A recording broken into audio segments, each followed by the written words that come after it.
Hello, good day, good morning, good afternoon, good evening, depending on where you're watching this video from. My name is Olivia Wami, and I will be taking us on the ICT4SME training level 1 manual.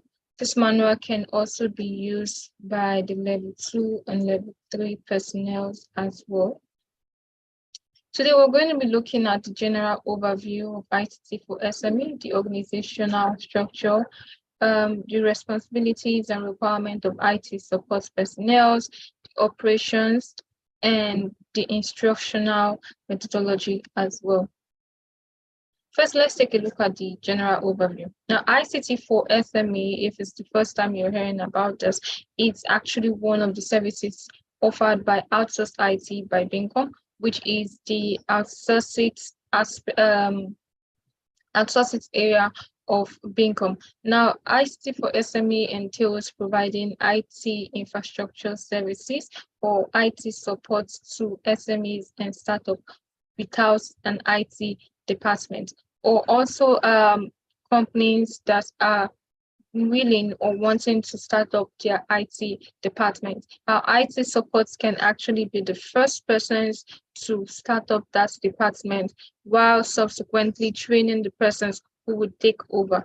And the purpose of this document is to guide and instruct our support engineers and service managers if assigned to a particular client. Some of the terms that you will be hearing me speaking about are terms like the support engineer, service manager, site, scope of work. And the support engineer in this aspect is actually an internal personnel from the IT infrastructure or DevOps team that have gone through the necessary training and are considered eligible to be sent to the client's premises.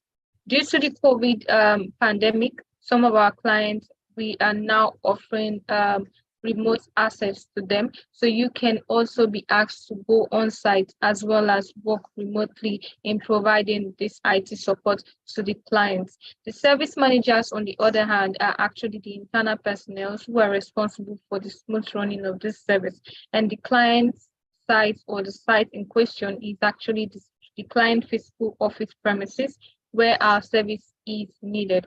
The scope of work is the agreed services to be rendered according to the client's request. We'll be speaking more about each one of them as we move forward. Now, the IT support structure are actually divided into four. We have the first level support, which is the client's in-house administrator.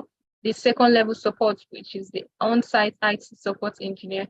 The third level support, that is the service manager and the infrastructure team. And escalation, which is escalating or passing the issues or incidents that may arise to IT support companies with core competence. Escalation usually occurs if an engineer on site is unable to fix an issue.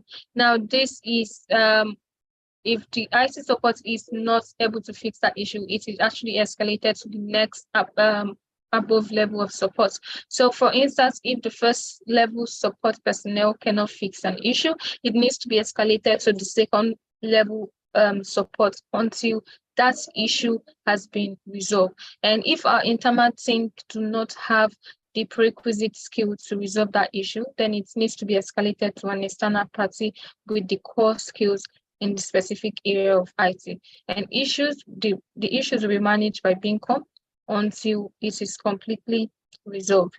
Now, looking at the responsibilities and requirement of the Bincom IT support, the IT manager first, who is responsible for the client satisfaction and coordination of the engineer, is responsible for a maximum of 5 different clients. So each service manager needs to be aware of this. If you're handling just 5, that's actually the maximum that you need to handle. It is not too much and it is not too less. The support engineer, who are members of the DevOps and infrastructure team, are actually assigned to the client site depending on the requirement. So each person who is assigned to work with a client is actually based on the requirement of the client and the competency of the IT personnel. And some of the requirements that our IT support needs to have is they will need to have proven experience as a technical support engineer, a desktop support engineer, an IT help desk technician, or similar role. They also need to have hands-on experience when it comes to setting operating systems like Linux, Windows, Mac, and so on. And they need to have good understanding of computer system, mobile devices, and other tech-related products.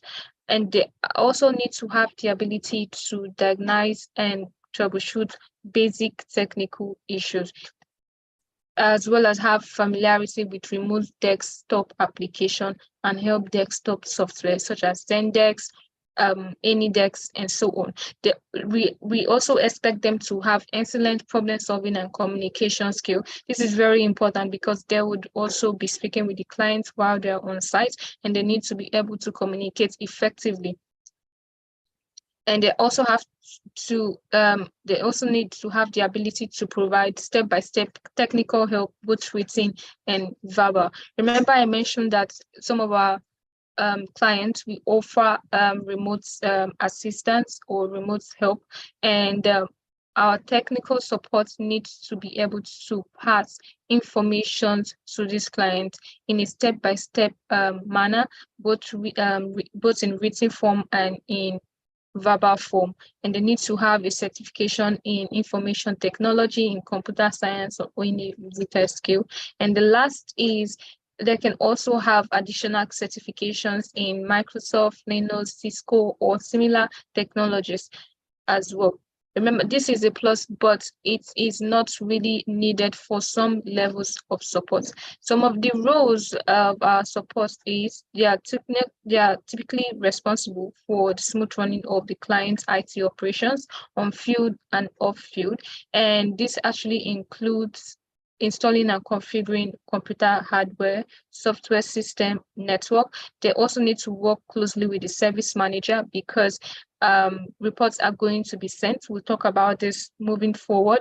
They also need to identify and research solutions to software and hardware issues, monitor the computer system, monitor the network, troubleshoot technical issues, and as well as properly escalate unresolved issues to appropriate internal teams. Now, this is one of the most important that we need each IT support personnel to be aware of while you're providing this service. You need to be able to provide prompt and accurate feedback to clients. You need to escalate as quickly as possible, and you shouldn't actually wait for you to be told what to do. If the description or the scope of work has already been laid out and you will be made aware, so your job is to make sure that whatever thing that is needed by the clients, and even the things that the client do not know that they need. Example is servicing of the system, servicing of the tech products. Those needs to be done by you. So you shouldn't actually wait for the client to request for that before it can be done. Some other roles are logging in issues and solutions, and ensuring the IT system of the client are fully functional after troubleshooting, and completing tasks on field in a timely manner. On the other hand, for our service managers, they also have certain requirements as well. A service manager needs to have excellent oral and written communication skill because they will be interfacing with the client on a day-to-day or weekly basis. They need to have problem-solving skills. They need to be confident, polite, and patient. They need to have organizational and planning skills and commitment to improve on status quo, and they need to be creative and innovative as well. Other roles of the service managers are they are also responsible for defining and managing the service level agreements with the clients and external service provider. We'll be talking more about the service level agreements, and they are also responsible for making sure that business relations within the organization are managed to enable delivery of IT services. Make sure that all vendors carry out processes to standard, lead and direct the team to make sure the SLA or service level agreements are in place with both the external and internal team, and reviewing both technical and long-term strategies to ensure the performance of delivery by the team, and manage the smooth delivery of ICT for SME services to all clients. Now, Beacom ICT for SME general responsibilities include meet response time associated with priority assigned to incident, service requirements, generating quarterly reports on service level performance, and Beacom ICT for SME will implement defined processes to deliver these service levels. So while you are assigned to the client, you need to have at the back of your mind that you will be generating quarterly reports as well as monthly reports. Also, quarterly strategies as well to improve on the service, to improve on the delivery as well. So we have some instructional methods that we use in this service. This, what you can see on my screen right now, is called the training methodology. It's simply a step-by-step process that our IT support and service managers would function. So the first two you can see, which is the ICT4SME manual, which is this document we're looking at, and the ICT competency is actually for all internal teams. And we also have areas which the client would need to confirm. So stuff like the OutsourceIT proposal, the communication plan, and the service scope of work. And after that, after the agreement has been reached and the SNA has been signed, things like we need to do an ICT checklist, we need to assign a team, we need to do a site visitation, we need to do an inventory of IT assets. There needs to be daily reports, weekly reports, ticketing system, proactive maintenance, monthly reports, quarterly reports, reactive maintenance, and key things to note while delivering on that service. The manual, the ICT manual, is to be understudied by every personnel that will take charge of ICT for Beacom, ICT for SME by Beacom. Now, this manual is serving as a guide and also an instruction that has to be followed to the latter, so as to aid proper functionality in information and communication technology. Looking at the manual in depth, the first thing we have is the ICT competency chart, which all IT support and service managers are supposed to go through, just to really have an idea of what it means or what we do mean by the competency charts. And this chart actually gives a vast knowledge through which the goals for ICT for SME by Beacom are achieved. Now, what you can see is a screenshot. This is a screenshot of the ICT personnel competency charts. This is how it looks. We have this document in place, so the service manager has access to this document. We also have a proposal, and before you send a proposal, the service manager has to confirm that the requirements of the clients are in line with the services that are offered by ICT for SME by Beacom. And these proposals can be sent at different periods depending on the time of need by the clients. We have the first thing is to get the source file of the previous proposal. You need to make a copy, create the folder for the prospective client, and that folder is going to be where any document and every document related to that client would be stored. You need to also edit the copy of source file to suit the client's requirement. So you're tweaking the file which you have duplicated to meet what the client needs. You need to cross-check for omissions and errors, and then a senior personnel needs to review. While it has been reviewed and approved, you would then export that proposal as PDF with the appropriate emails copied and sent to the clients.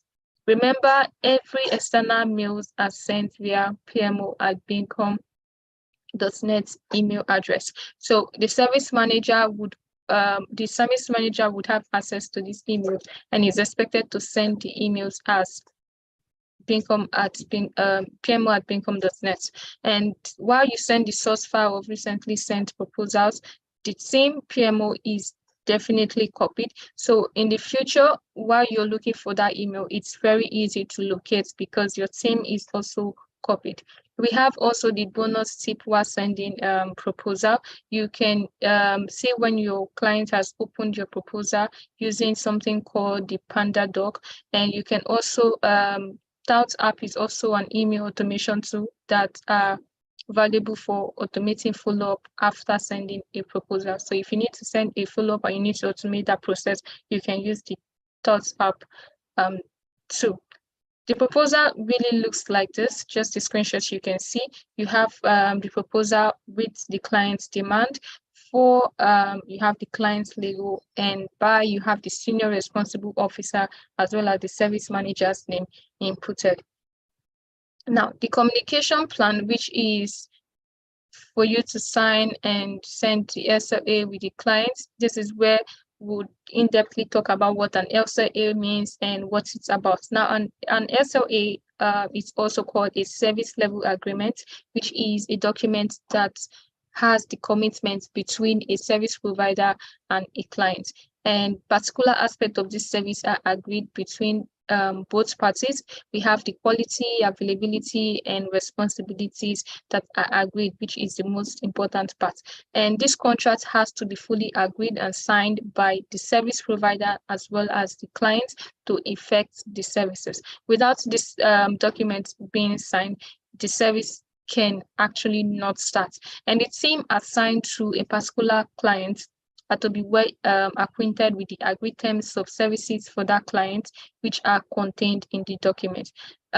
This is very important because sometimes while you're working with the client, some requests actually goes out of scope, and any request that is out of scope is meant to be related to that client so that they would know that it was not part of the activities or responsibilities that were agreed on the SLA.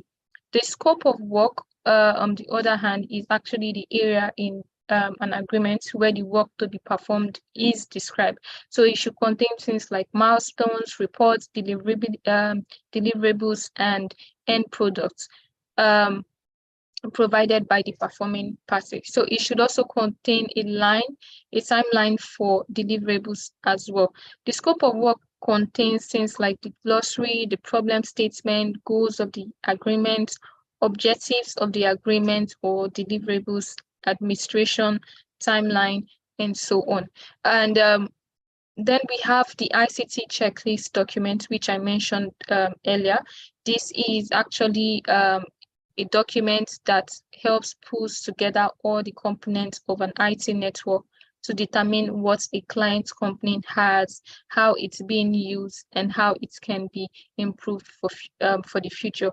And this is very important while you're taking on a client. You need to do a checklist just to be sure of what software, hardware, data storage, and security that the client has, and as well as provide feedback from the users on what works and what isn't working well. So you have an idea of what you're dealing with, and to also know the state of things before you start handling them. And this assessment also addresses things like maintenance of the current system and plans for upgrade as well. And while you're drafting this document, you need to refer to the Bincom ICT checklist document for more details. The checklist document looks a bit like this. So we have the plan.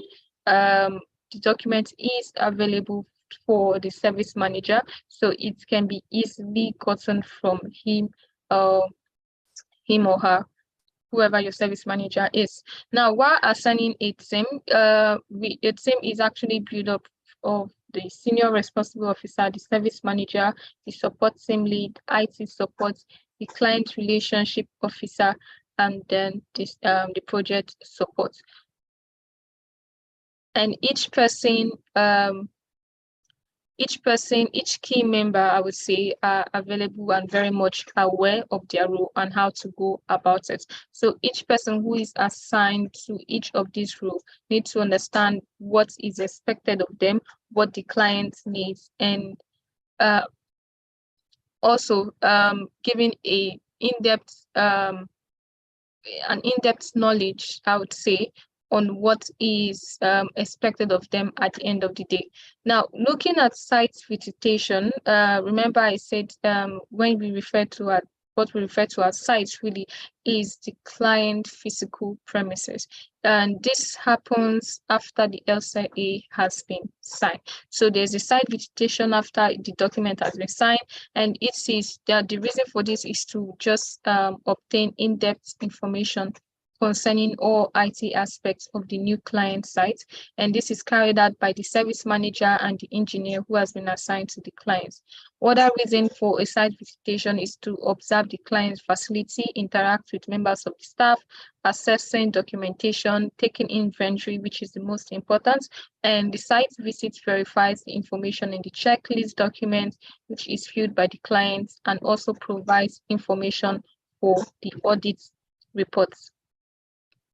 The inventory of IT assets, which is a basic part of any security program, is a document or a data that captures the system type and version, software, physical and logical location, logical network address,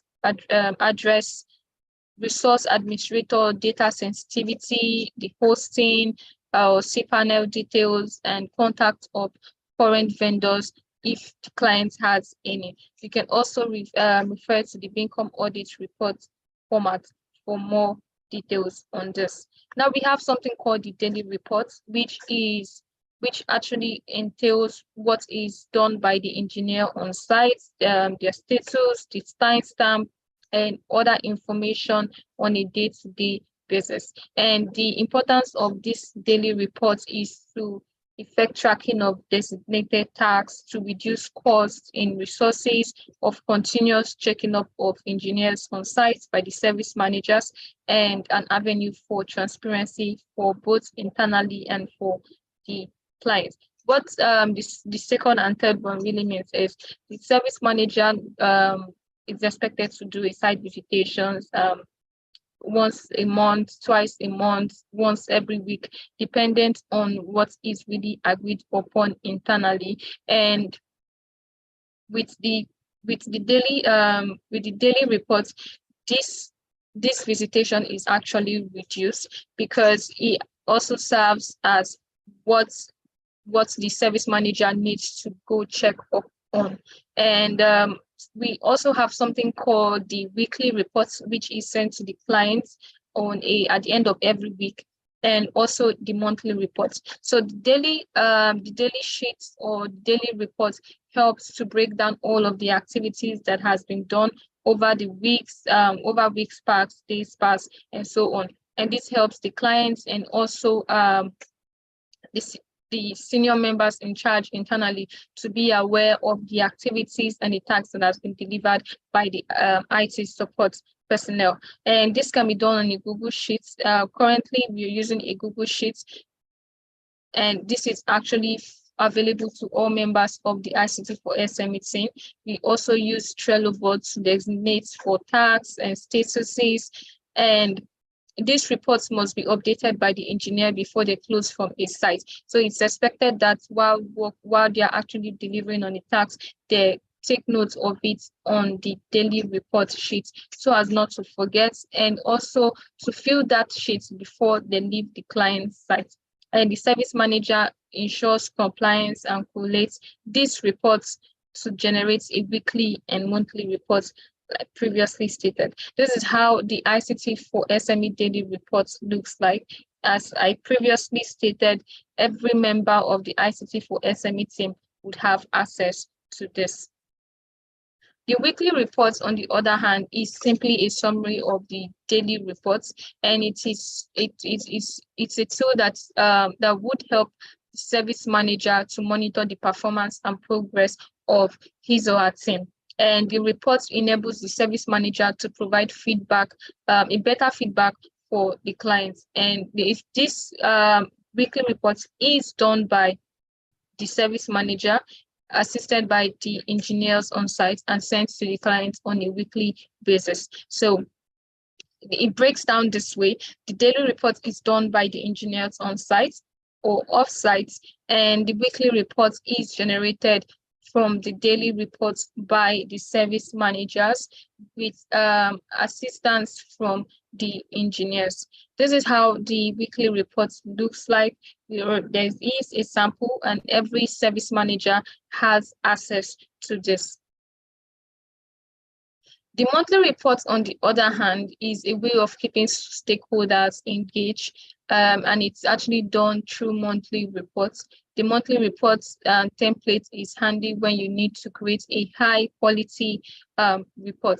And this should also be sent from the service manager directly to the client. The monthly report are given to the clients as a heads up on where the project is at the moment or the service is at the moment, and the clients might not have enough time to monitor the development of the service. So this is why we do send a monthly report, status report. Sometimes the clients may prefer to have a physical meeting or a virtual meeting. This report can also help to just break down what has been done so far in the period of the month in question. This is just a brief sample of how the monthly report looks, and each service manager has access to this. We mentioned the ticket system. Now, a ticket system, which I'm sure the engineers would have an idea of, allows IT support to be organized, focused, and efficient, as well as effective. And this directly impacts the cost and revenue, customer retention, and public brand images. The ticketing systems are actually a means to support and help you deal with issues and incidents in the organization, as well as manage incidents from the moment they are captured through to their resolution. So I know some of us are aware of some ticketing systems that are out there, some of which are the Zendesk. Internally, you will use we use the service desk called tech support. So the same way, you're just sending in complaints, issues, incidents that are being observed. Those incidents and issues are actually sent by members of that organization, and the IT support's responsibility is to make sure that those issues and incidents are resolved in a timely manner, and they are also able to keep track of what has been done and what is still needed to be done. So this is an example of the ticketing system using what is called Trello. Trello, some of us would know as a project management tool, but Trello can also be used as a ticketing system as well.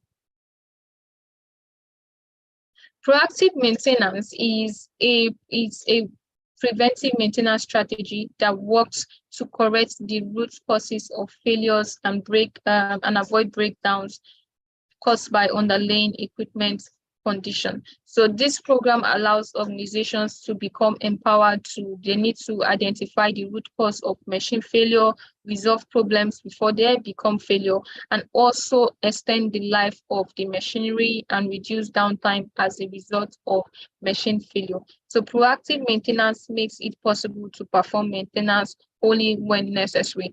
Each IT support personnel needs to take this into consideration once they are assigned a client. There needs to be a proactive maintenance just to make sure that the client's machinery doesn't break down, doesn't actually become faulty, and also resolve issues before they become issues. Reactive maintenance, on the other hand, also known as breakdown maintenance, refers to repairs that are done when equipment have already broken down, just to restore them to their normal operating conditions. And reactive maintenance should be reserved for components that are ineffective, they are easy to replace, and where failure does not cause collateral damage in the system.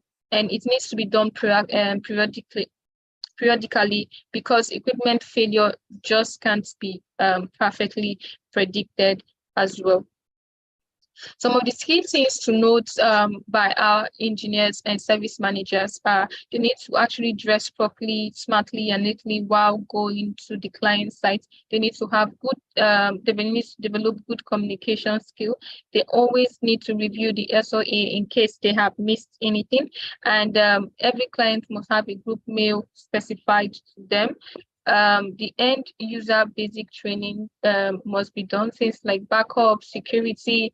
This has to be done by the IT support engineer. You need to also log every request to the Trello board and report and document every task and happenings.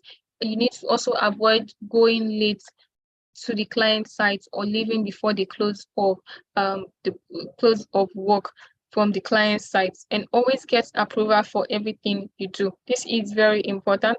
You're not just working for yourself. So there are certain requests that may come in that is outside, like I mentioned, that it's outside scope. You need to inform the service manager, and if service manager needs to give you a go ahead to deliver on that or not before you do. And you should make sure that all passwords are really secured. It is very important. You need to passwords that are shared among members of the team. You need to make sure that they are aware of password managers to help keep the systems safe. Now, talking about our operations, Beacom offers level 1, which is basic IT support to clients, and the IT support offered are also specified to clients. And the roles are fully stated in the competency chart for Beacom. The point of contact for users and clients, if they need to escalate, as follows. If they are not satisfied with the level of service on a request, the first level of support, the first level to actually escalate to is the on-site support. Next is the service manager and the service owner. The service owner right now is Mr. Mudiaga. So if there needs to be a change of sorts concerning the service, he needs to be aware of that, and any updates or upgrade that needs to be done on the service, he needs to be aware of that, and he needs to give a go ahead before that is being done. For all service managers, I would advise that make sure that your service delivery are done appropriately so that no unsatisfied request or complaints would come to the service owner.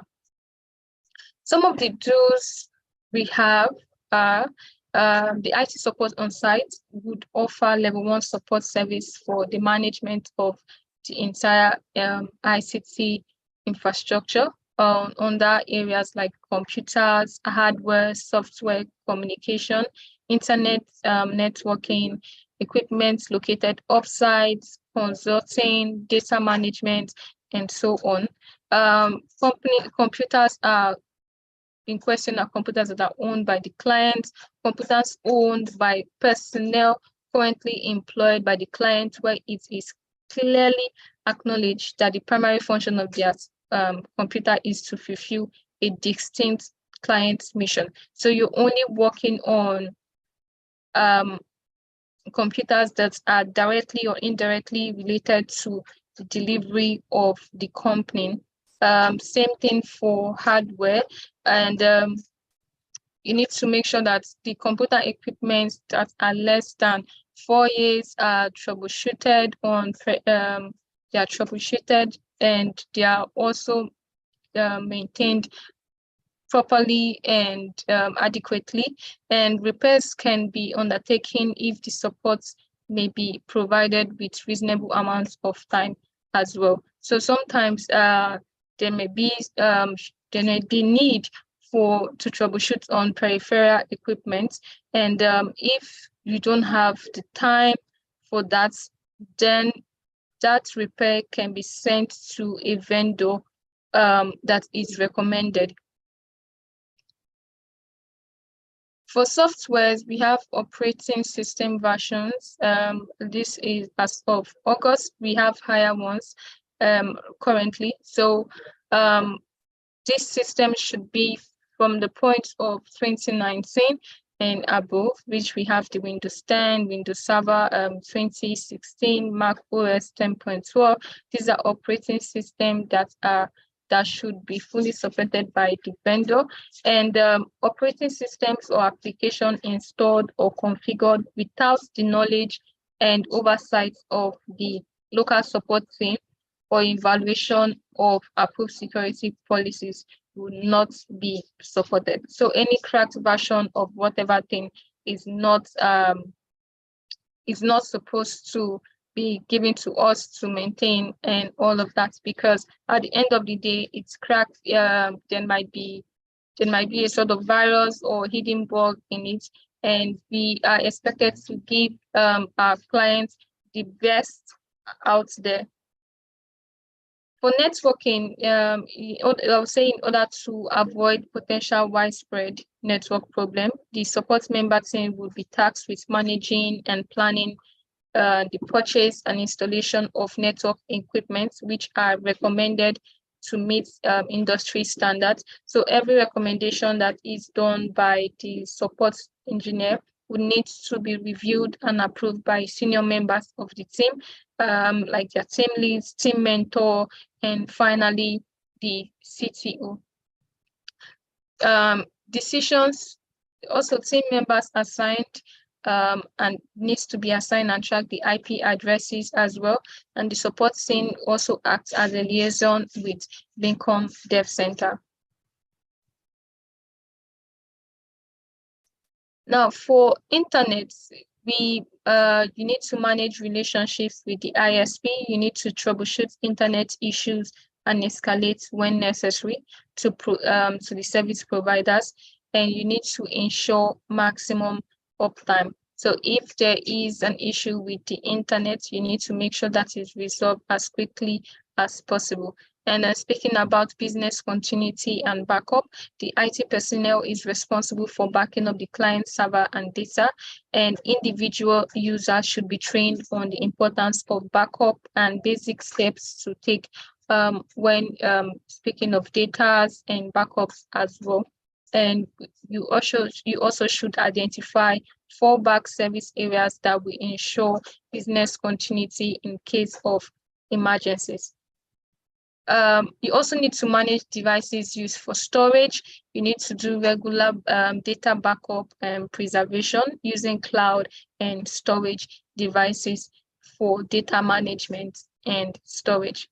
And consulting and system integration services, you need to advise on integration legacy system with new technology and infrastructure.